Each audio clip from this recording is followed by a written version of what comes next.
Thank you for giving me such an opportunity to talk about the issues that are so relevant for Armenia.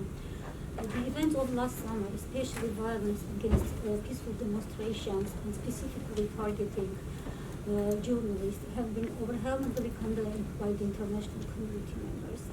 Richard Mills, the U.S. ambassador to Armenia, mentioned that the violence against protesters troubling Armenia. And Armenian human rights defender Hasmik Hakobyan mentioned that there were reports about torture and ill treatment of those arrested and detained following protests. Backlash against demonstrators created widespread dissatisfaction with Armenian government. And what we see, they are not satisfied with policy of Armenian government and frustrated with economic stagnation in country. They don't see genuine political will to undertake important and progressive changes in Armenia and fight against corruption. But what my good friend advocate says that if you close the boiling kettle, it will burn soon. Georgia, Ukraine, and Armenia own experience in 2015 during Electric Yerevan represents very interesting case study when considering the ways how the public demonstrations may result in changes of government.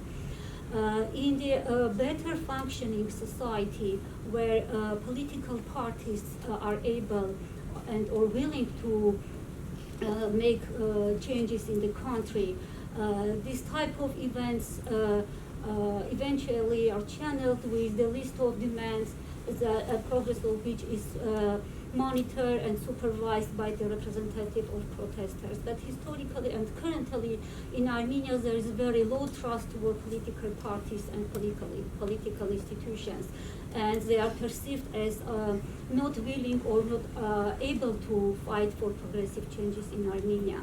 In Georgia, for example, in 2003 during Rose Revolution, the public demonstrations were sustained for 20 days before their demands were met.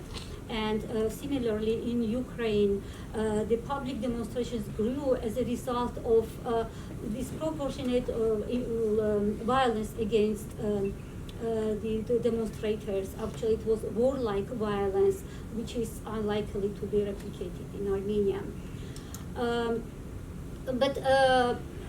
I think there is a bright spot from ABR Rolly's point of view. During several years, we have been working with the support of U.S. Department of State, Bureau of Narcotics and Law Enforcement by supporting rule of law reforms in Armenia and defense bar developments. We supported creation of the first unified bar association, the Chamber of Advocates in Armenia, and supported creation of the first public defender's office, which is the first this kind of organization within Europe and the Eurasia regions. And we believe that these two organizations are making significant progress in terms of protection of human rights, fair trial, and equality of arms.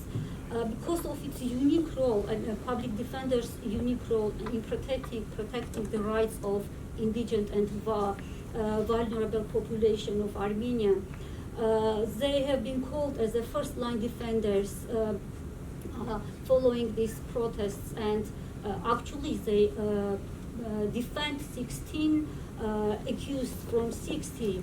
And another 44 are defended by the defense, private defense attorneys who also are benefited from trainings provided by us. So we believe that there are some reasons to be optimistic in Armenia because of existence of such human rights organizations which are making progress.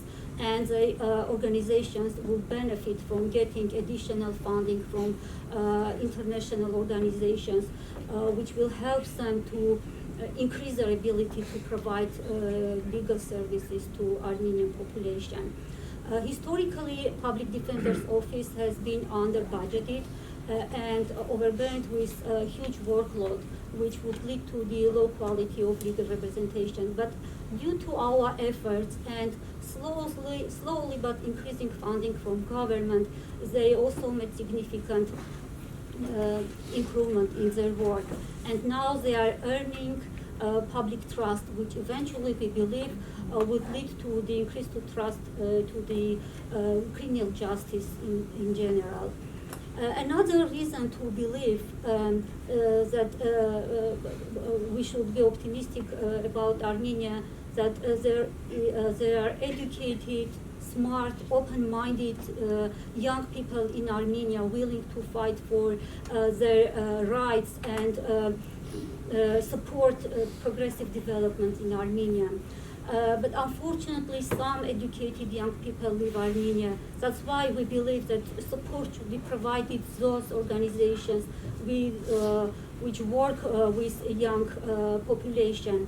We believe that broad anti-corruption, decentralized anti-corruption program should be implemented in Armenia by widely involving a young population.